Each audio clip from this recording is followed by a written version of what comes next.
Hello, my name is Crystal Turner. And I'm Brooke Arrington. And we have decided to start a new docu-series initiative called Candid Goods. Basically, it's going to be dealing with the issues of sexual orientation, race issues, and just issues in general at the school. Yes, so how it will progress is it's going to be a series of about 10-minute installations of us interviewing our peers and people around the school just to see their takes on issues. This week we'll be discussing stereotypes. Yes, and specifically on a recent post by the sophomore class dealing with Emily Martin, and we'll be interviewing her later, so you get to see her take on the whole matter. Let's get started. Hey guys, it's me, Brooke. I'm basically going to let you know how the show is going to work. So basically in the beginning, we're going to have a little tidbit from one student in our school, and they're going to be telling us about the issue at hand for that week. So this issue today is about stereotypes, and we got Sebastian Portuando, a junior at our school, to give us his input on that. So I hope you enjoy it, and here's Sebastian. Okay, Sebastian, I just wanted to ask you a few questions about different things that people say to you at the school, whether it be racial slurs or things pertaining to your county. So, like, do you ever feel like people have certain association with you? Because you're a Richmond kid, correct? Do you feel like certain kids have certain associations with you because you come from Richmond? No. No. Okay. Well, we've been getting different things, so just wondering. Another question: do you ever feel like people make racial slurs to you because of the way you look, or anything pertaining to that? I mean, when I say slurs, it doesn't have to be like they're intended to be racial. It's just that they don't know any better. Yeah, I get more the don't know any better kind of slurs. How so? I mean, sometimes people will say things that are like insensitive, and they don't really get that they're not insensitive. Like, I mean, like saying the sophomore class page the other day, Right. like I read that thing, Right. and there's so many people who are really insensitive to the minorities at the school, and they don't actually realize that they're doing that. Do you think that they just don't know any better, or is it just the way they were raised? Or, I mean, like, can you elaborate on, like...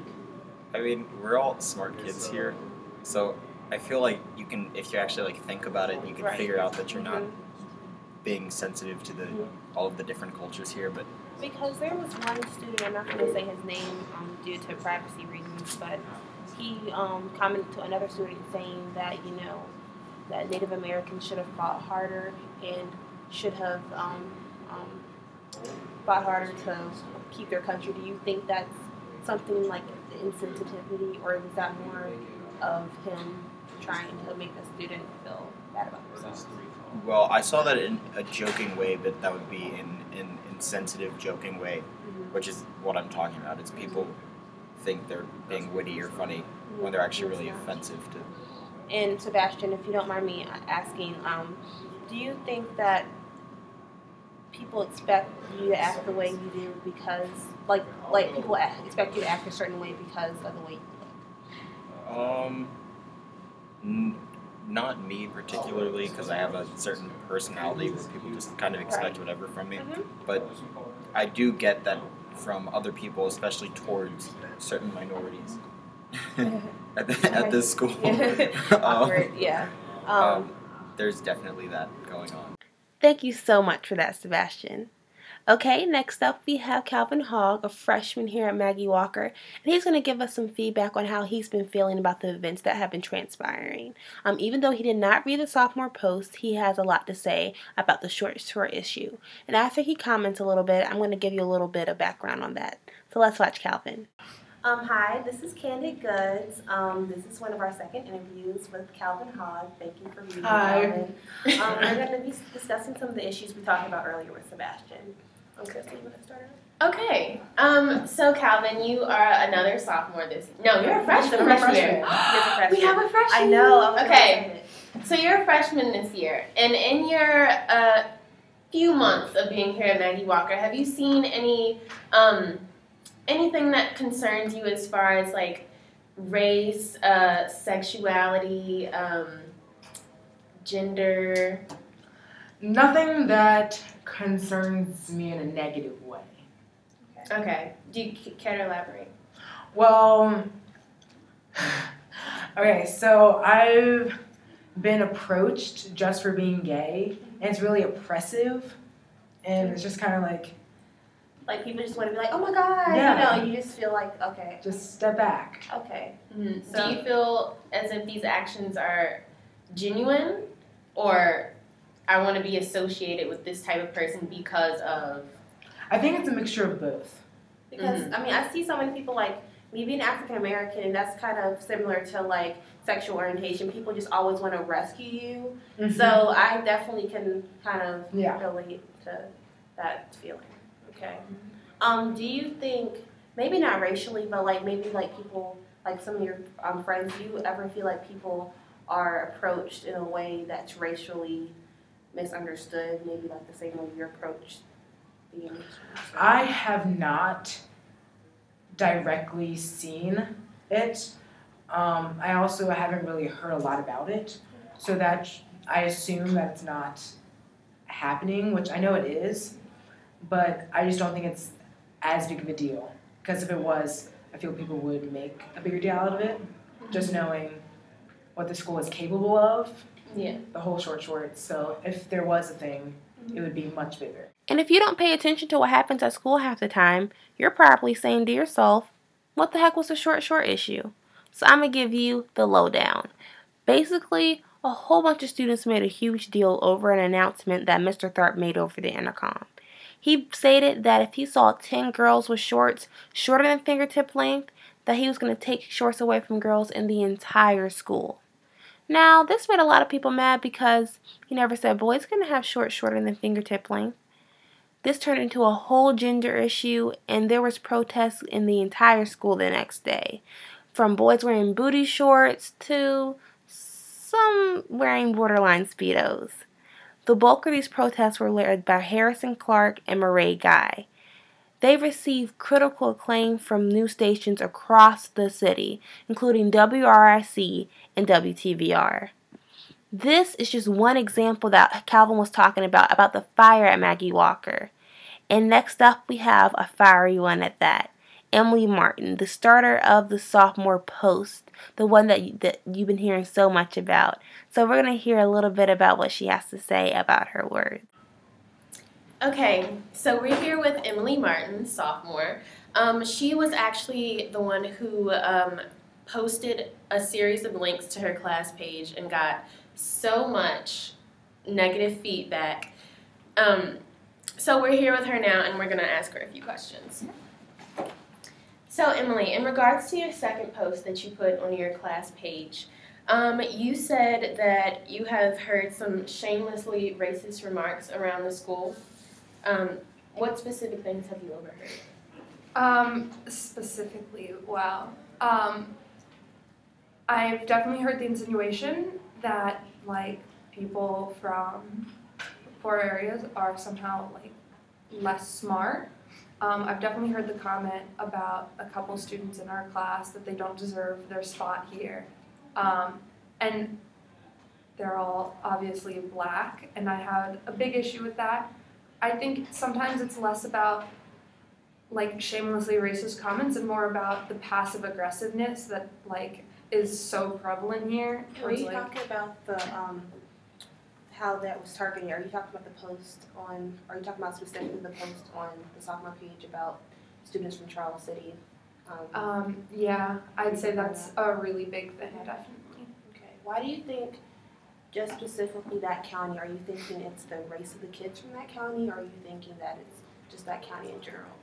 Oh no, it's definitely the race of the kids from that county, because I've never seen people act that way towards, like, the white kids from Charlotte City, so yeah. All right. Second question. There were some comments made on this post that your class in specific was not capable of discussing current events. Yeah. How do you feel about that comment? You know, this all started last year. I made a post kind of similar, a bit more passive aggressive. Only in that case, it was about how people dealt with other people's sexualities. And the reoccurring theme was we shouldn't be talking about this, and we're incapable of talking about this. I don't think that's true at all. I just think people are throwing a huge hissy fit over it because they can talk about this and they do at school on a daily basis. And I mean, if they have no problem with like insulting people for their opinions, then I mean, yeah, I don't get what their thing is here, why they feel the need to like say we're not capable of this and why they feel the need to be insulting people. How's that for food for thought? What profound words. Thank you so much, Emily. Last but certainly not least, we have Andrew McCullough, a sophomore. He has also seen the sophomore post and has also seen the backlash some students have gotten because of it. Even though his viewpoints are opposing to Emily's, he still has some great feedback. So let's listen to what he has to say. Hello. We are here right now with Andrew McCullough, a sophomore this year at Maggie Walker, and we just have a few questions to ask him along the same vein that we were going with. Brooke, do you want to? Yeah, I'm going to kick it off and thank you for interviewing with us. Absolutely. This is regarding your sophomore post. There's been a lot of buzz around the school about it, and we just want to get some of your feelings. The association one student made with race in county, but specifically Charles City, he made a comment where I don't know why you all got in. Oh, I forgot Charles City County. Do you think that comment was more racial or more county-based? Because you being from Powhatan, you might get some. As someone from Powhatan and someone who's clearly part of the racial majority of the school, I've heard my fair share of countyist comments, and I take them pretty lightly. I don't see it as much of an issue, but I do think that the Charles City comment was probably motivated by county rivalries and not racial ones. In your class specifically, do you see any racial, not tension per se, but slurs or maybe offensive comments that have to deal with race? I actually think, at least from my perspective, I've seen very few. I think our class does a good job getting along with one another, and I think I speak for myself and many of my friends in saying I don't think about somebody's race or skin color or anything like that when I'm talking to them. Do you think other people do? Absolutely. I think, especially from seeing the comments on that post, on that feed, it's evident that people do. There was a comment one of your classmates made to Emily Martin, the creator of the post. One of your classmates said that the original collection of links were pertaining to petty things going on in the country and that she should have focused on more relevant topics. What do you think about that? I actually didn't see most of the original links. I saw one or two, and from what I could understand from their headlines, it appeared that they were articles about police shootings of unarmed citizens across the country. I don't think those are petty issues. I don't think they're worthy to put on a class page, not because they're not worthy to discuss, but just because the class page is not a place for that. But no, I don't think they're petty issues. I think those are issues that should be talked about. So if you don't think those are petty issues, my question to you just personally, with all that's going on in Ferguson in the country right now, do you think the issue of Ferguson is something that you all should talk about as a class, maybe collectively as a school, but that issue should be addressed? I think it should absolutely be addressed, and in a political way, a way that we can openly discuss it and not so much combat with one another, but discuss it with one another. But again, like I said, I just don't think the class page is the place for that. Okay. Just a few more questions. Do you feel that people make assumptions about you as a person from Charles City? Do you think they relate your character to where you're from, being as Charles City is a more rural area? I think Powhatan and Charles City are pretty similarly rural, and so speaking as a Powhatanite, I think it does have some stereotypes that come with it, but most of them are sort of playful, and I think I break all, or at the very least most of those stereotypes. So, you know, happy to hear it from people who are truly just joking. Well, do you think me being from King and Queen, it's kind of the same backlash, but do you think some of it is racial, depending on the person? With Powhatan, I don't think so. it's a very majority white county, and I don't think that. I think the county itself might not be racist. I don't think I could comment on that. But no, I don't think from Powhatan that's racially motivated. It's just not a diverse enough place to really have stuff like that. All right. Well, thank you for your time, Andrew. Glad to help. And yeah, that is it for this segment. Please make sure to watch our radio show at 4:30 after you watch this. So stay tuned. Listen to our radio show. Thank you, guys. Well, that's the end of the show, guys. Thank you so much for watching the first ever episode of Candid Goods. Yay! As Crystal so candidly reminded me at the end of the video, you see what I did there? Candidly. You definitely can't watch a radio show. You can't do it. The only thing you can do is listen to it. So please tune in at 4:30 on Blog Talk Radio to Candid Talk. We'll be talking about the same issues we talked about here. And you can call us with some feedback. Did you like our guests? Did you not? Did you like what we had to talk about? What would you like us to talk about next? We'd be glad to hear from you. And here at Candid Goods, we're always reminding you that we can eat what you dish out and always keep it candid. Thank you guys so much.